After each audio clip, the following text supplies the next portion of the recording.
The night sky above the kingdom of Lydia looked calm, but beneath it, thousands of soldiers were preparing for war. King Alyattes of Lydia and King Saxares of Media had been fighting for years without end. Blood was spilled every season, and no one knew when the battle would cease. Amid the tension, a foreign man arrived from Miletus, Thales, a scholar known for his ability to read the signs of the heavens. He carried no weapon, only scrolls filled with notes about eclipses and the movements of the stars. While the generals strategized, Thales quietly studied the sky.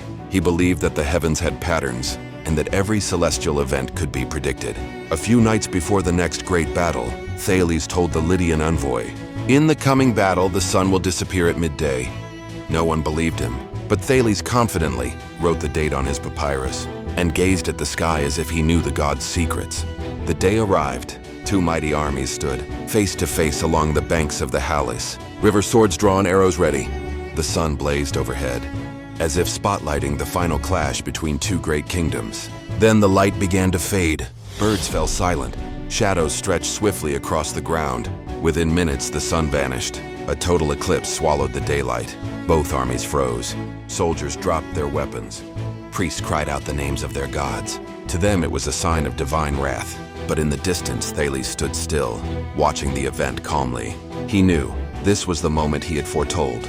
He had calculated it using the Saros cycle, a repeating pattern of eclipses first discovered by the Babylonians but refined through his own calculations. The eclipse was no curse. It was proof that knowledge could explain the wonders of nature. As darkness covered the earth, both sides halted their war. The priests interpreted the eclipse as a message from the gods. The battle must end. King Alyattes and King Saxares met in the middle of the battlefield, under a sky slowly returning to light. Chroniclers recorded that the war, which had raged for 6 years, ended that very day, all because of one celestial prediction made by Thales. The soldiers called it the sun's sign of peace, but for Thales, it was the triumph of observation and reason. He had proven that knowledge could save more lives than the sharpest sword. How did Thales predict something so rare?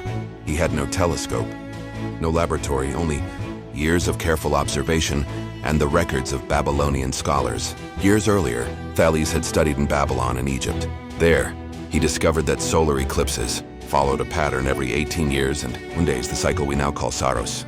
But he did more than copy it. He recalculated the cycle's alignment for Greece, pinpointing the time the eclipse would occur during the battle. For the ancient world, this was a miracle. For Thales, it was evidence that the heavens followed laws understandable to humans. Before the eclipse, kings saw the sky as the realm of gods. Afterward, they began to honor those who understood the laws of the sky. Thales became a living legend. He was invited to the royal court, not as a priest, but as the first scientific advisor in history. King Alyattes said to him, "You read the signs of the heavens better than any priest." But Thales did not see himself as sacred. He replied, "I do not read messages from the gods. I read the patterns of nature." That statement shook the foundations of the ancient world. Knowledge, he declared, did not belong to temples, but to the human mind that dares to question.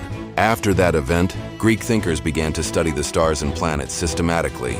Thales became the starting point of rational astronomy. He taught that every celestial event could be measured, that the sky was not a mystery, but a logical system. His method later inspired great minds like Anaximander, Pythagoras, and Aristarchus. From one eclipse came a new tradition: to record, to measure, and to prove. The heavens, once thought untouchable, became the subject of human understanding.